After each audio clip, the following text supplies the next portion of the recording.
Assalamualaikum warahmatullahi wabarakatuh. Perkenalkan, saya Feby Ines Rahmawati, NIM 1705520157. Saya dari kelas B1 Akuntansi, mata kuliah Audit Manajemen. Di sini saya akan menyampaikan materi atau saya akan membahas mengenai langkah-langkah audit manajemen. Pembahasan yang pertama itu ada audit pendahuluan, dan yang kedua itu ada review terhadap pengendalian intern. Untuk pembahasan yang pertama yaitu ada audit pendahuluan. Audit pendahuluan dilakukan dalam rangka mempersiapkan audit yang lebih dalam. Audit pendahuluan lebih ditekankan pada usaha untuk memperoleh informasi latar belakang tentang objek audit. Kemudian ada beberapa hal yang penting yang harus diperhatikan dengan pelaksanaan audit ini. Antara lain, yang pertama itu ada pemahaman auditor terhadap objek audit. Kemudian yang kedua ada menentukan tujuan audit. Yang ketiga, penentuan ruang lingkup dan sasaran audit. Yang keempat, ada perundang-undangan yang terkait dengan objek audit. Kemudian yang terakhir, untuk pengembangan kriteria awal dalam audit, di mana setiap program atau aktivitas dari setiap departemen harus seisi dengan tujuan perusahaan. Oleh karena itu, auditor harus memahami betul tujuan perusahaan dan berbagai program atau aktivitas perusahaan untuk mendapatkan pemahaman tentang keselarasan tersebut. Dalam pemahaman objek ini, auditor harus mendapatkan sumber daya atau kapasitas yang dimiliki oleh objek audit dalam melakukan berbagai tujuan. Di samping itu, auditor juga melakukan metode operasi atau cara melaksanakan kegiatannya itu tersebut, guna memastikan apakah kegiatan yang telah dilaksanakan dengan ekonomis, efisien, dan efektif dapat mencapai tujuannya.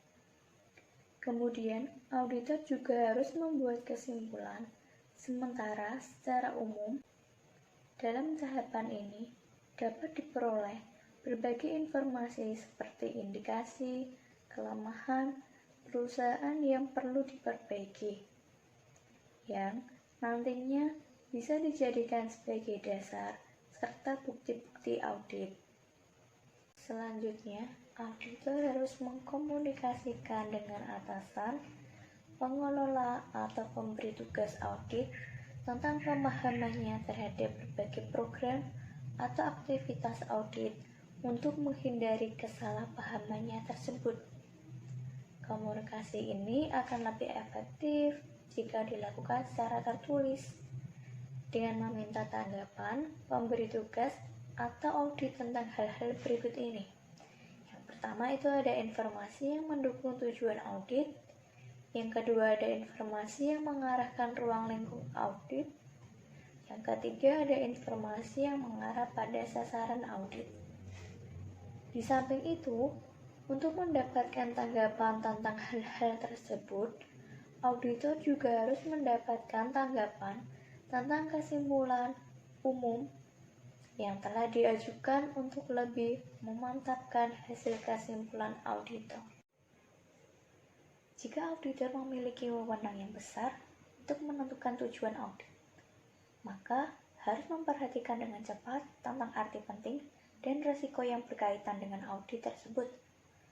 Kedua hal ini dapat memberikan petunjuk atau identifikasi tentang bidang-bidang yang harus diuji dalam audit dan penentuan tujuan audit. Maka, auditor harus memperhatikan dan mengukur dengan cermat apakah suara dapat atau memungkinkan untuk diaudit. Yang kedua, sumber daya cukup tersedia untuk melakukan audit. Yang ketiga, waktu pelaksanaan yang tersedia cukup untuk diaudit.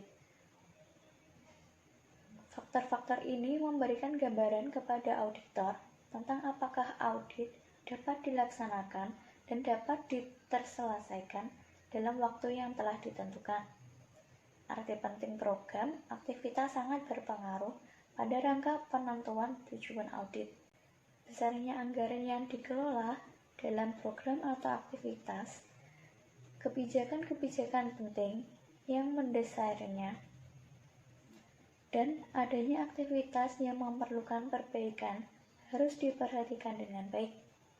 Dalam menentukan tujuan audit, auditor harus lebih menekankan pada aktivitas yang memerlukan kebaikan.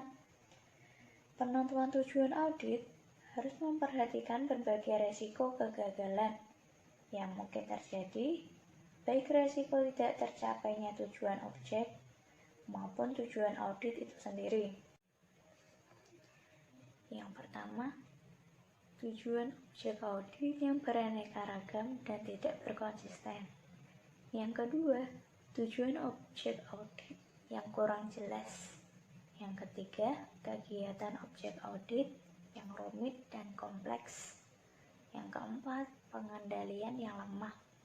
Yang kelima, perubahan-perubahan yang tidak tercerna dan perputaran karyawan yang tinggi. Kemudian yang terakhir, perubahan lingkungan atas objek audit. Dari tujuan audit yang ditetapkan auditor harus sesuai dengan keinginan pemberi tugas dan hasil dari berbagai analisis yang dilakukan terhadap faktor-faktor mempengaruhi penentuan tujuan audit. Selanjutnya, penentuan ruang lingkup dan sasaran audit. Nah, penentuan ruang lingkup itu dibagi menjadi 5. Yang pertama itu ada bidang keuangan, yang kedua ada ketataan kepada peraturan dan kebijakan perusahaan, yang ketiga ada ekonomisasi, yang keempat ada efisiensi, dan yang kelima ada efektivitas. Selanjutnya ada sasaran audit. Sasaran audit adalah sasaran yang akan mau diaudit. Kemudian sasaran audit mempunyai 3 elemen. Yang pertama ada kriteria, yang kedua ada penyebab, dan yang ketiga ada akibat. Dapat disimpulkan bahwa audit pendahuluan menjadi 6 kesimpulan. Yang pertama ada bidang atau kegiatan yang mengandung kelemahan. Yang kedua ada alasan mengapa bidang atau kegiatan tersebut memerlukan audit lanjutan. Yang ketiga ada temuan-temuan sementara yang diperoleh dengan berkaitan adanya bidang atau kegiatan. Kemudian yang keempat, rekomendasi sementara yang diajukan untuk memperbaiki kelemahan-kelemahan yang ada. Yang kelima ada tindakan-tindakan perbaikan. Yang keenam ada bukti-bukti yang perlu diperoleh pada audit selanjutnya. Di dalam review pengendalian manajemen terdapat 5 karakteristik. Yang pertama ada pernyataan tujuan perusahaan. Yang kedua ada perencana perusahaan yang digunakan untuk mencapai tujuan. Yang ketiga ada kualitas dan kuantitas SDM. Terus yang keempat ada sistem pembuatan kebijakan dan pihak yang sehat. Kemudian yang kelima ada sistem penelaan dan efektif pada setiap aktivitas. Kemudian bila pernyataan tujuan yaitu perusahaan harus menyatakan dengan jelas dan disosialisasi ke dalam bentuk tingkatan manajemen untuk dipahami. Nah, selanjutnya saya akan membahas mengenai pernyataan tujuan. Dari review tersebut ada pernyataan tujuan, yaitu tujuan suatu perusahaan yang harus dinyatakan dengan jelas dan disosialisasikan ke berbagai tingkatan yang jelas pula. Maka tingkatan manajemen itu akan mudah untuk dipahami. Kemudian tujuan dapat menunjukkan untuk apa perusahaan akan didirikan dan apakah tujuan itu dapat tercapai. Maka oleh sebab itu, memahami tujuan perusahaan dengan benar akan memahami pula mengapa suatu program dapat dilaksanakan dan bagaimana program tersebut itu dapat dilaksanakan dengan untuk mencapai tujuannya. Lalu ada rencana perusahaan. Rencana perusahaan itu merupakan penjabaran dari tujuan perusahaan yang harus disusun untuk mencapai sasaran perusahaan, baik jangka pendek maupun jangka panjang. Dalam rangka mencapai sasaran perusahaan, rencana mengimplementasikan dalam bentuk berbagai aktivitas. Kemudian selanjutnya ada kualitas dan kuantitas sumber daya manusia yang memadai. Nah, di situ tuh perencanaan yang telah kita tetapkan ke suatu perusahaan harus didukung oleh kesediaan SDM atau sumber daya manusia yang memadai. Dalam merealisasikan rencana tersebut, keberadaan SDM menjadi sangat penting karena semua berwenang dan bertanggung jawab atas berhubungan dengan keberadaan sumber daya manusia itu. Kemudian selanjutnya ada kebijakan dan praktik yang sehat.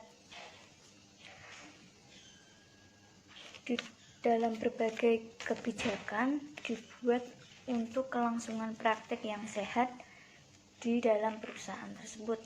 Oleh karena itu, perumusan kebijakan harus memperhatikan kepentingan berbagai pihak yang ada di dalamnya, termasuk perusahaan yang akan mendorong terjadinya keselarasan tujuan dalam perusahaan dengan dapat memotivasi berbagai pihak yang dibuat perusahaan harus dikomunikasikan kepada seluruh karyawan untuk memberikan kontribusinya. Jadi seluruh karyawan sudah mengerti apa perintah dari perusahaannya tersebut, jadi tidak akan melakukan kesalahan. Kemudian ada sistem review yang efektif. Sistem review ini menyangkut bagaimana pihak-pihak yang berwenang melakukan review terhadap berbagai aktivitas yang dilakukannya. Hal ini merupakan suatu bentuk pengendalian terhadap proses yang sedang berlangsung. Auditor harus melakukan audit terhadap semua rencana yang telah dibuat dengan berkaitan sesuai dengan aktivitas yang akan dilakukan, termasuk sumber daya untuk melakukan aktivitas tersebut. Selanjutnya ada audit lanjutan.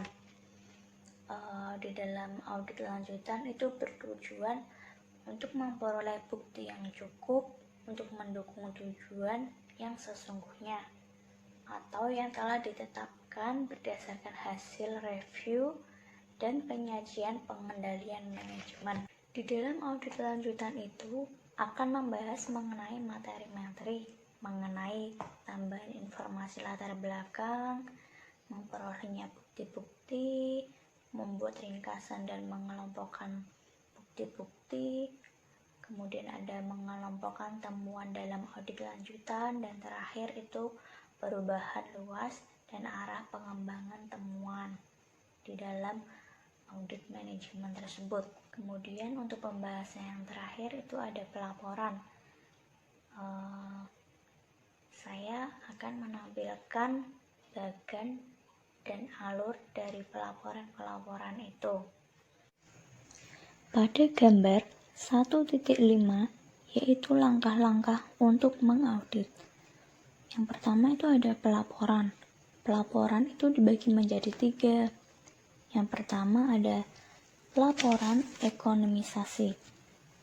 Ekonomisasi sendiri yaitu cara penggunaan suatu barang secara berhati-hati dan bijak agar diperoleh hasil yang terbaik.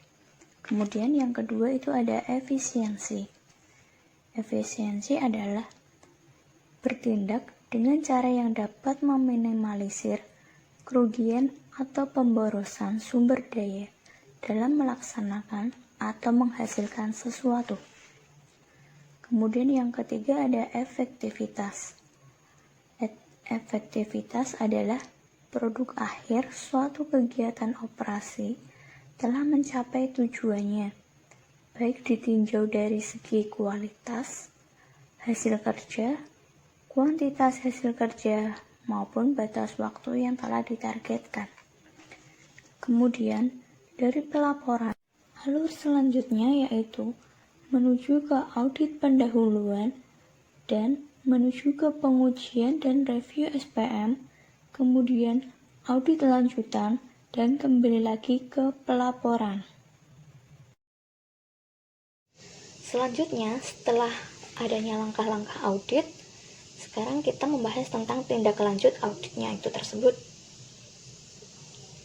yaitu implementasi tindak lanjut atas rekomendasi yang diberikan auditor. Itu merupakan bentuk komitmen manajemen dalam meningkatkan proses dan kinerja perusahaan atas beberapa kelemahan atau kekurangan yang masih terjadi. Auditor tidak memiliki kewenangan memaksa dan menuntut manajemen untuk melaksanakan tindak lanjut sesuai dengan rekomendasi yang akan diberikan, tetapi lebih menempatkan diri sebagai supervisor atas rencananya, atas pelaksanaan, dan atas pengendalian tindak lanjut yang dilakukannya. Agar menarik dan dapat meningkatkan komitmen manajemen atas perbaikan proses dan kinerjanya, maka manajemen merekomendasikan seharusnya itu merupakan hasil diskusi dan rumusan bersama antara manajemen dan auditor. Di samping itu, rekomendasi harus menyajikan analisis dan manfaat yang diperoleh perusahaan jika rekomendasi tersebut telah dilaksanakan, serta kerugian yang mungkin terjadi jika rekomendasi tidak dilaksanakan, karena tidak ada tindakan perbaikan yang dilakukan oleh perusahaannya itu.